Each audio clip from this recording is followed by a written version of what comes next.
ဒနာရီတွေကလှုပ်ရှားနေတဲ့တစ်ပင်လူသား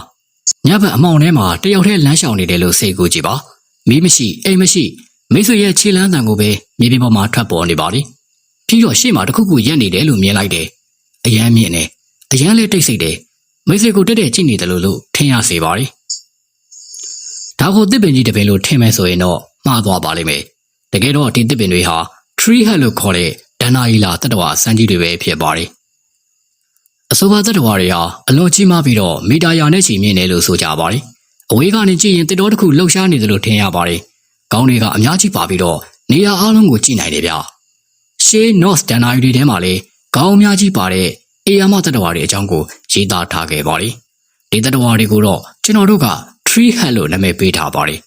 မိတ်ဆွေတို့လည်းလမ်းမှာအခုလိုလှုပ်ရှားနေတဲ့တစ်ပင်ကြီးတွေကိုမြင်တဲ့အခါဆိုရင်ဒါကတကယ်တစ်ပင်လို့မထင်လိုက်ပါနဲ့ကျွန်တော်ရဲ့ channel လေးမှာအမြဲတမ်းလိုကမ္ဘာတော်မှာကင်မရာနဲ့ရိုက်ကူးမိခဲ့ပြီးတော့အပြေမချနိုင်သေးတဲ့သတ္တဝါဆန်းတွေရဲ့အကြောင်းကိုတင်ဆက်ပေးခဲ့ပါတယ်ဒီနေ့မှာတော့ကမ္ဘာပေါ်ကဒဏ္ဍာရီလာတွေထဲကသတ္တဝါဆန်းတွေရဲ့အကြောင်းကိုထပ်မံတင်ဆက်ပေးတော့မှာဖြစ်တာကြောင့်ဗီဒီယိုလေးကိုအဆုံးထိဆက်ပြီးတော့ကြည့်ပေးကြပါဦးနံပါတ်9 The Smile Room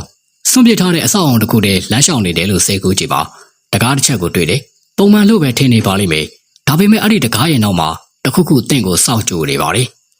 Smile Room ဟာအခန်းတစ်ခန်းမဟုတ်ပါဘူး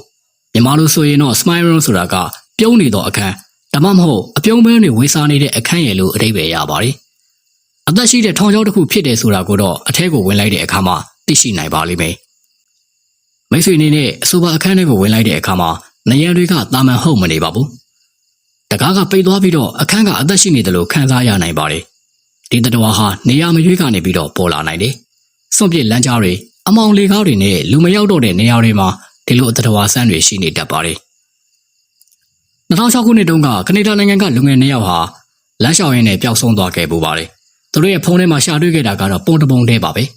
အဲ့ဒီပုံထဲမှာပါတာကတော့အကြီးစားပုံစံပါဇက်ကြီးတစ်ခုနဲ့ Smile Room ဆိုတဲ့စာသားဖြစ်ပါတယ်စုံစမ်းသူတွေရောက်လာတဲ့အချိန်မှာအဆိုပါစာသားကိုတွေ့ခဲ့တာကြောင့်အင်တာနက်ပေါ်မှာတင်လိုက်တဲ့အခါတကယ့်ကိုလူပြောသူပြောများသွားခဲ့ပါတယ်ဒါကဘာများဖြစ်နိုင်မလဲဗျမိတ်ဆွေတို့အနေနဲ့ကွန်မန့်မှာရေးသွားပေးခဲ့ကြပါဦးနံပါတ်6 The Pale Lady Pale Lady ဟာ Scary Story to Tell in the Dark ဆိုတဲ့စာအုပ်ထဲမှာပထမဆုံးပေါ်လာခဲ့တဲ့ character တစ်ခုဖြစ်ပါတယ်မျက်နှာကြီးကဖြူဖွေးပြီးတော့စပင်းရှိရှိနက်နက်တွေကတကူလုံးကိုဖုံးလွှမ်းနေပါတယ